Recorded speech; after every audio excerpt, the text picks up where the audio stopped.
Για να ξεφύγουμε λίγο από τα συνηθισμένα, στη σημερινή μας εκπομπή ήρθαμε στις Βρυξέλλες. Εδώ διεξάγεται το συνέδριο με τίτλο Telling the Story, το οποίο ουσιαστικά μπορούμε να το μεταφράσουμε ως λέγοντας τις ιστορίες. Στο συνέδριο, μεταξύ άλλων, αναφέρθηκε το θέμα της αναθεώρησης της κοινής αγροτικής πολιτικής και ακούσαμε διαστόματος επιτρόπου τι θα ισχύσει τελικά από το 2014 για τους αγρότες.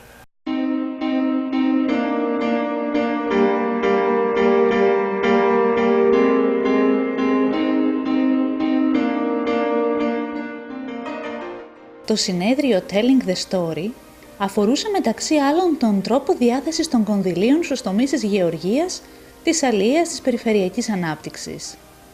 Το συνέδριο συγκέντρωσε μεταξύ άλλων περισσότερους από 150 δημοσιογράφους από τα 28 κράτη-μέλη της Ευρωπαϊκής Ένωσης. Στόχος του συνεδρίου ήταν να δείξει ότι το κομμάτι των επιδοτήσεων και των επενδύσεων δεν πρέπει να θεωρείται αμιγώς γραφειοκρατικό, αλλά θα πρέπει να βλέπουμε και τι είδους ιστορίες βγαίνουν από αυτό.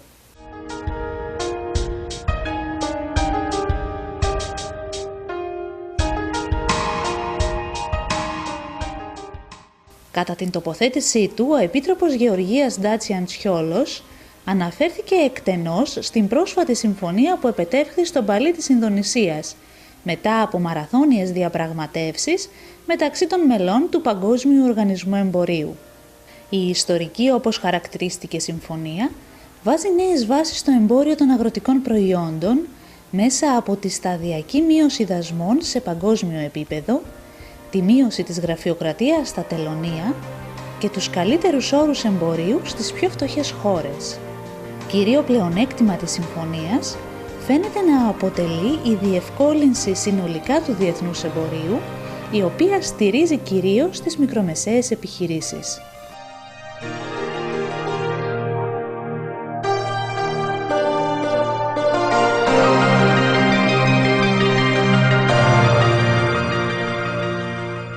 C'était 4-5 jours très intenses.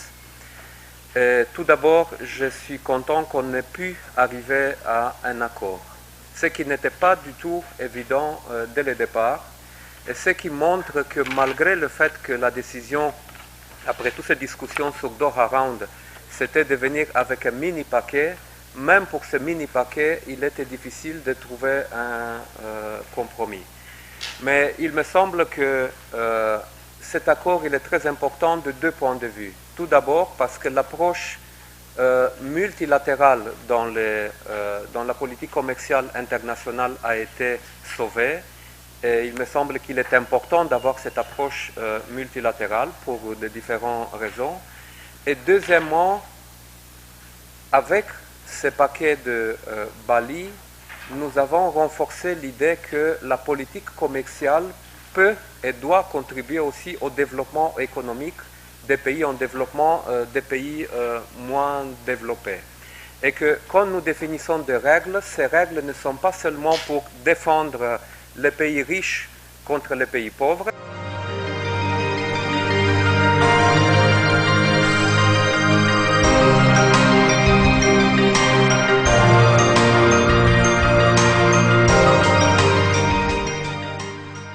Όσον αφορά την αναθεώρηση της κοινής αγροτικής πολιτικής που τίθεται σε εφαρμογή από το 2014, ο Επίτροπος τόνισε τη σημασία της συμφωνίας που επικυρώθηκε από το σύνολο των κρατών μελών και εξήγησε ορισμένους από τους βασικούς άξονες πάνω στους οποίους κινείται η νέα κοινή αγροτική πολιτική.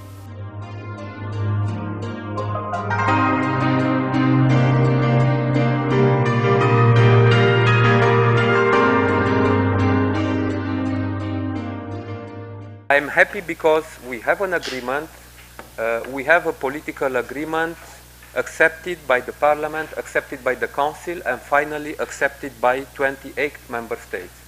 Because this was a surprise for me also. After these negotiations in the Council, we have no one member state against the reform. We had two member states who abstained on the vote, but no one member state against the reform. And this is important because this reform is not for the Commissioner Cholos or for only for the Commission. It's a reform for the common agricultural policy, and the enforcement of the reform will be done by the member states, by the regions, by the farmers.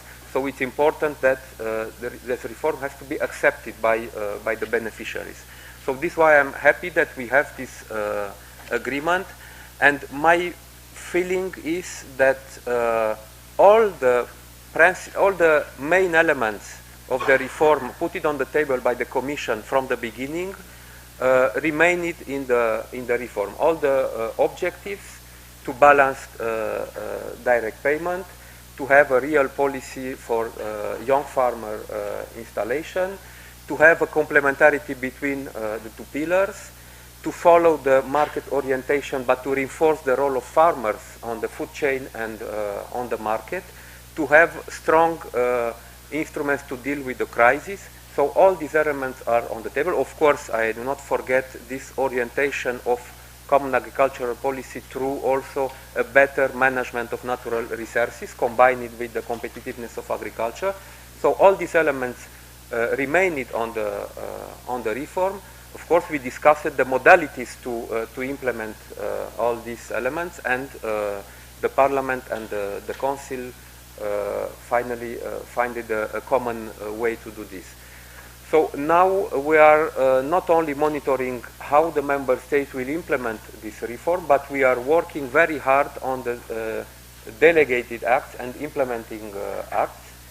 I heard a lot of, how to say, stress from some member states regarding the preparation of delegated acts, and I was surprised because even before to start the inter-service consultation in the Commission, so to consult other services about the proposal of this delegated act, we started the consultation, informal consultation with the member states in a very early stage.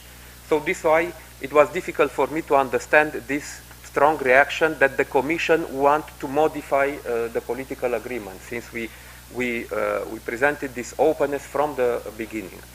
So we are still working on the delegated acts, hoping to have a final text by the end of this year, in order to be ready at the beginning of the next year with the formal implementation, and to give more clarity to the member states about how to transpose the political agreement and the legal text on the implementation.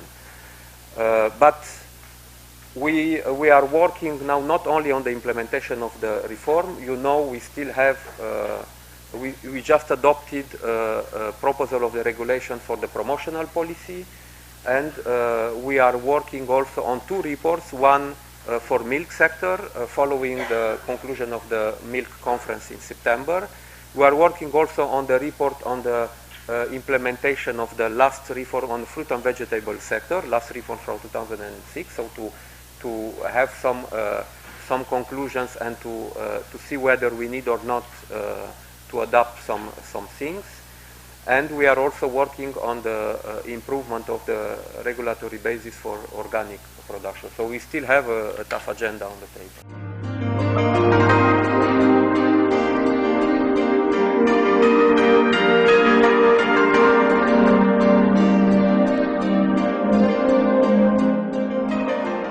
Well, we talk about funds about agriculture. So what does this actually mean for the farmers, pan-European? Well, through the Common Agricultural Policy, we make available different sorts of support for farmers, most notably the direct payments. This is a payment that goes to farmers every year, which we found provide enormous stability of revenue for farmers. But in addition to that, we have a system of rural development whereby there are additional support measures available, and for example, if an individual farmer wants to do more, it's his choice and he can do more if he wants to.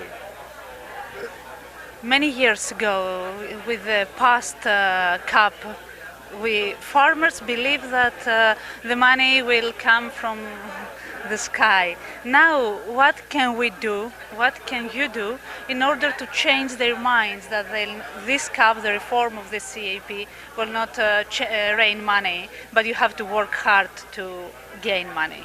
Well, the key message from the reformed Common Agricultural Policy is that European agriculture should be market-oriented. And we know in Greece that there's enormous potential there, there's a lot of quality products, and so there is potential for export.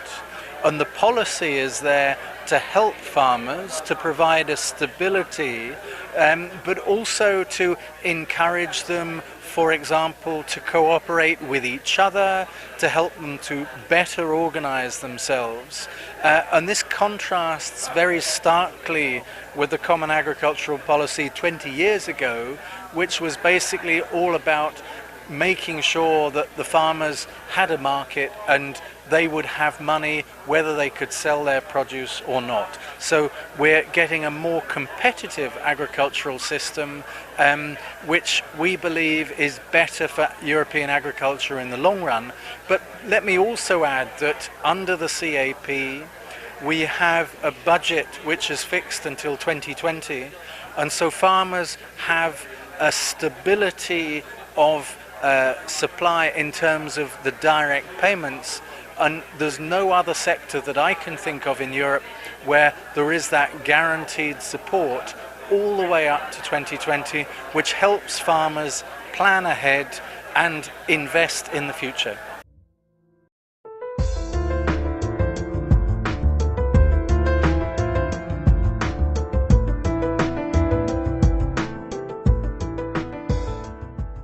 Αναφορικά με το θέμα του συνεδρίου, ο Επίτροπος σχολίασε την ανάγκη να λέγονται αληθινές ιστορίες, που όπως είπε θα δείχνουν τι σημαίνει τόσο η αναθεώρηση της κοινής αγροτικής πολιτικής, αλλά και η προσπάθεια που γίνεται για ανάπτυξη της υπαίθρου.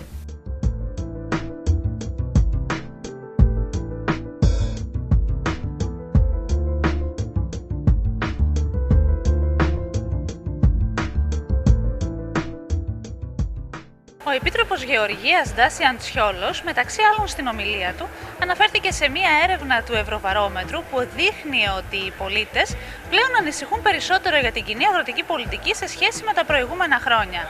Ακόμη κάλεσε τους νέους να επιστρέψουν στην ύπαιθρο και να ασχοληθούν με τον αγροτικό τομέα.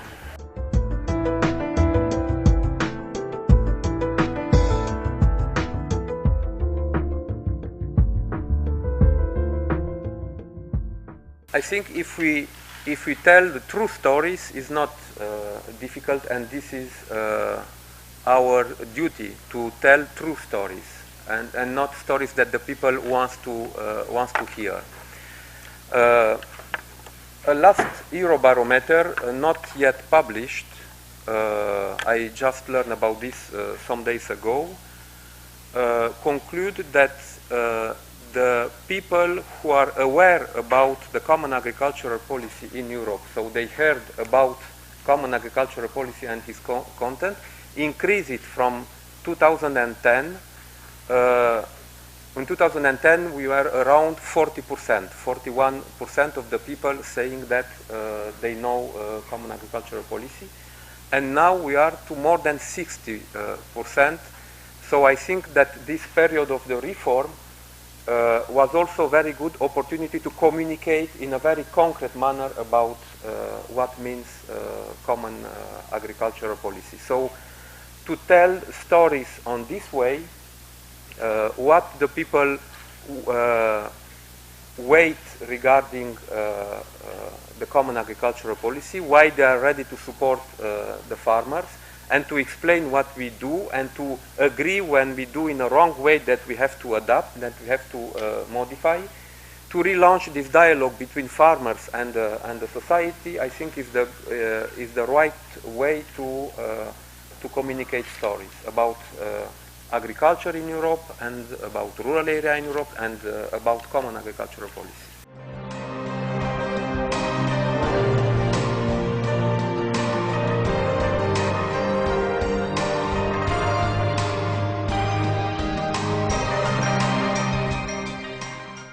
Do you think that farmers are ready to promote their own products to the markets? I think we've seen in Greece in particular, we've seen the growth of shorter supply chains. So farmers have come more and more into contact directly with consumers. And I think this is good. This is a response to the economic crisis, and there are measures available under the reform to assist this. Because one of the problems that we've seen throughout the European Union is this question of, do farmers get a fair return for what they do? Do they get a fair return in the food supply chain? And this is an important way forward, and as I say, there are measures to encourage this. Is this the innovation that the reform of the common agricultural policy talks about? Innovation, by definition, covers anything, any new ideas that people have. So innovation is definitely, there are elements of marketing and sales, but there are also other elements that we can come up with innovation when it comes to production and productivity, also in connection with natural resources. The key point about the European Innovation Partnership, which is part of this reform, is that also researchers and farmers work more closely together so that it doesn't take so long for new ideas to shift from the laboratory to the field in practice.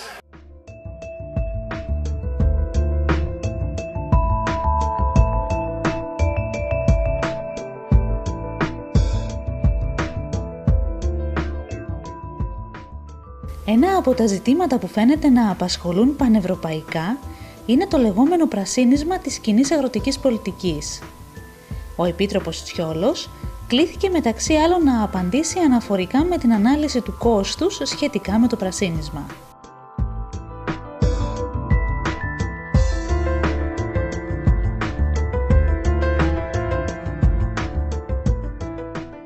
On the greening, we did this analyze in the impact assessment when we proposed the reform of the Common Agricultural Policy. So we did this impact assessment in terms of cost of the implementation of some measures that we proposed on the greening. But of course, some elements were adapted and improved during the negotiations. And we will see during the implementation also exactly the results. So now we are focusing on the elaboration of the indicators in order to be able to measure the result of implementation of these measures in terms of benefits for environment and benefits for the biodiversity and more generally for the good management of natural resources. But in terms of cost regarding the implementation, we did this impact assessment, and this is why we decided to propose some simple measures in order to reduce the cost for the farmers, having also as much as possible good results on the implementation of these measures.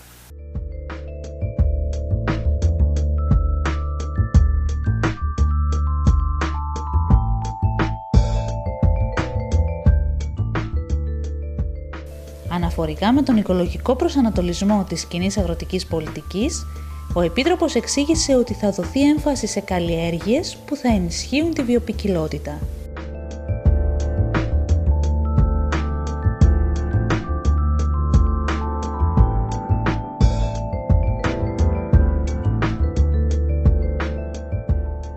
First of all, we will give to the member states the possibility to do a list, but we will ask to the member states to do a clear list about what is possible, of course, based on the regulation of the Council and on the Parliament. And secondly, the member states will have to elaborate very clear rules in order to prove that this cultivation will create a plus for the biodiversity. So this will be very clear, because it's difficult to define at European level exactly the quantity of pesticide, of fertilizer. We have a category of crops that can be done on these areas, based on this category of crops, the member states will have to define in their procedure exactly what kind of crops can be cultivated, and in the same time in which condition, in order to prove by the end that this cultivation on ecological focus area have a positive results on the biodiversity.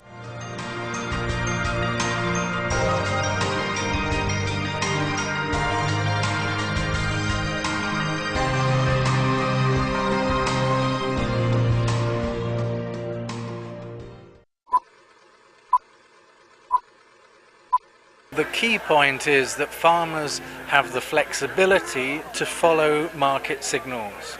And if we see an increase in demand from consumers, then farmers can respond, and policy is facilitating that change. If this ecological focus area are cultivated with the crops and based mainly on fertilizer of pesticide, how a farmer can prove that they will create more with this ecological focus area for biodiversity.